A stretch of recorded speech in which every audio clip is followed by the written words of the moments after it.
everyone, today we are going to learn three variations of one question, which is house robber. In this question, you are given an array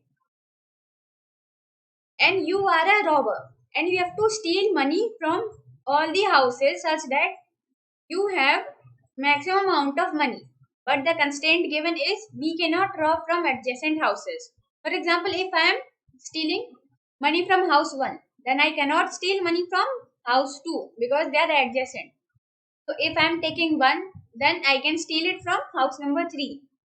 And then I cannot steal from house number 4. These are the amount of money present in the number of houses. This is the money in house 1. This is the money for house 2, 3 for house 3 and 1 for house 4. So we have to steal the maximum amount of money. And the condition is we cannot steal or rob from adjacent houses. So keeping in mind this condition, the maximum amount of money that we can steal is 4. Because if I am stealing from first house, then I can steal from third house. And then the total is 4. And if I am leaving the first house, taking the second house and fourth house, then the answer is 3. And the maximum of 3 and 4 is 4. So the output is 4. Now let's see the code part. This is the function taking a vector nums as the input. This input. Then I am taking the size. If the size is equal to 0, this means the array is empty. Nothing is present in the array. So the output is 0. Then I have made a vector array as answer for storing the answer or the sum that we will get after stealing from all the houses. Then we are checking if n is greater than or equal to 1. That means there is one element present in the array. So we can steal it. If there is only one house, we can steal it, right? So answer of 0 is equal to nums of I. We are storing nums of 0. Nums of 0 means the first element. We are storing the first element of nums into first element of answer. Answer is empty. So we are storing first element in the answer array. Then we are checking if n is greater than or equal to 2. For example, these two elements are present in the array. That means the amount of money in two houses. So what will be the answer? The maximum of the two numbers. Max of nums of 0, nums of 1. The maximum of these two. We can rob any one, right? Because we cannot rob adjacent houses. So we can rob the maximum amount of money present in any house. So the answer is 3. That will be calculated like this. Finding the maximum of both. Then we have to run a loop from 2 till n. And then we are checking the maximum of answers I minus 1 and answers I minus 2 plus nums of I. This means, for example, I am having my pointer here. Then max of answer minus 1. Answers I minus 1. I minus 1 is 2. Maximum of 2 and then answers I minus 2 plus nums of I. Nums of I means this pointer. Answers I minus 2. I is this. I minus 1 is 2. I minus 2 is 1. I minus 1 will go back to 1. Like we will jump back to previous element and then I minus 2 will jump back 2 times. So I minus 2 plus nums of I. If we are not taking this element, then we have to take these two, right? So that is only written here. I minus 2 plus nums of I. I minus 2 plus nums of I, that is 3. We are taking the max of these two. Okay, and then we have to return answers n minus 1. Because we are adding it or storing the elements in the answer vector. And at last we have to return this answers n minus 1. The time and space complexity is, O of n. Because we are traversing the whole array. The space complexity is O of 1. Because we are just making an array. We are not storing the whole array. Like in the answer variable, the answer here is 4. So only one element will be there in the answer variable. So the space complexity is O of 1 because it is taking only O of 1 space. Now let's run it. This is the same code that I have explained. So this is the output for house robber question. Now house robber 2. This is the same question, but the variation is, I'll tell you. The only variation is the array is circular, like this. Suppose the array is like this. The number of houses are in circular way, and if there are the houses are in circular way, then we cannot take adjacent houses. Means if we are taking 1, then we cannot take the last house, that is 5, because these two are adjacent. And if we are taking last house, then we cannot take the first element. Likewise. So only this condition we have to check. If we are taking the first house, then we cannot take the last house.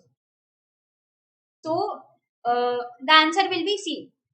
If we are taking 2 and 4, by not taking the adjacent houses, the answer is 4 plus 2 is 8. And now, if we are taking 1 and then 4, so the answer is 5.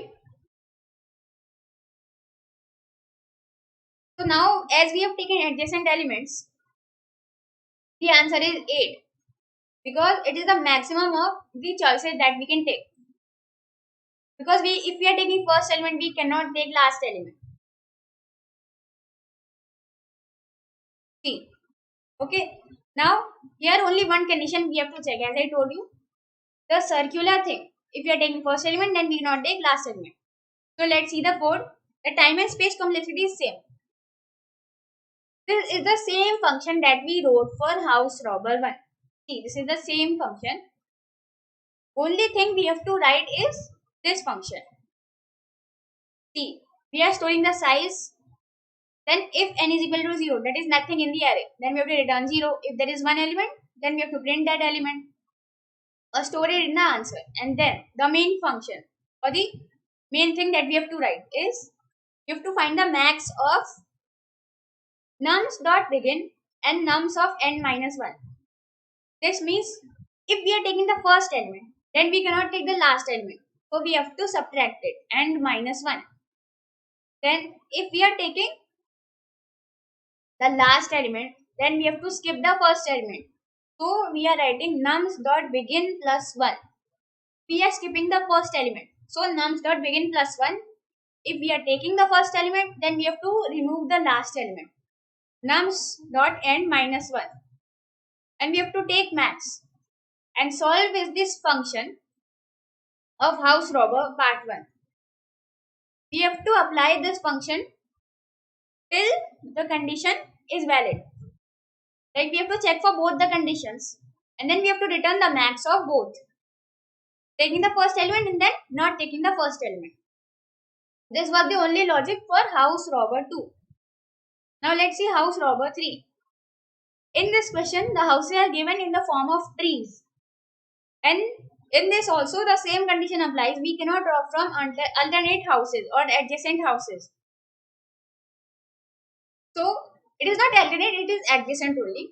So if we are taking, if we are robbing from first house, then we cannot rob from second house. And by second house here, I mean that we cannot rob from the, like if we are robbing root, then we cannot rob its children. Then we have to rob its children's children. And if we are not taking root, then we are taking these children, and then we should not take this children. The main thing is we cannot take the adjacent children. If we are taking root, then we have to skip this part and then we have to rob this part. If we are not taking root, then we can take the root's children and we have to skip this and then we have to take its children's children if they exist. The time and space complexity here also is same. Here I have made an unordered map and then we are checking. If root is 0, that is nothing is there in the tree, so we have to return 0. Then we have to count the root. Like if we are storing the root, then we have to return root. Then I have taken a total variable as 0 for storing or adding the money that we have collected. Then if roots left exist, then we will add it in the answer, that is total. Total is equal to total plus rob. Rob of roots left and roots left right. Roots, this is roots left and roots left and right. If we are taking root, then we cannot take this, right? So this is the function, roots left and roots left right. Roots left, roots left right. We have to take that value and then we have to write it in the answer. Then if we are getting the roots right, if roots right exist, then the same for roots right left, roots right, roots right. Okay, this is the thing that we have to write for adding the answer of the children's. And then we have to return the maximum of roots value plus total, and then the roots left and right, the maximum out of both of these. Like if root and then the answer of these children is maximum, then we have to return this. If we are taking alternate, then we have to return that. See, the answer here is 7. The input was this. So we can draw from 3 plus 1. See, 3 plus 3 plus 1. If we are taking root, then we have to not take its children, we have to take its children's children. So we are adding 3 and then the whole level. 3 plus 3 plus 1, that is 7. And if we are not taking root, the answer will be 3 plus 2, which is 5, which is lesser, right? So we have to return 7 as the answer. And let's see for this tree. If we are taking root, then we cannot take this level. So the answer will be 3 plus 3 plus 1 plus 1. 3 plus 3, 6 plus 2, 7. Sorry, 9. 8. 3 plus 3 plus 1 plus 1, 8. And if we are ignoring the root, then we can take this. 5 plus 4 is 9. So our answer will be 9 because 9 is greater than 8. So by this, all the 3 parts of house robber question are completed. Let's submit this also. It is also accepted. Now this is the same question that is mentioned in Geeks for Geeks as the title Max Sum without adjacent. And this is the same code that I have written on LeetCode. You can do this question also because it is similar.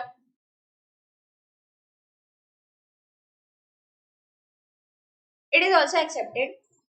So this was all about the question house robber. Thank you.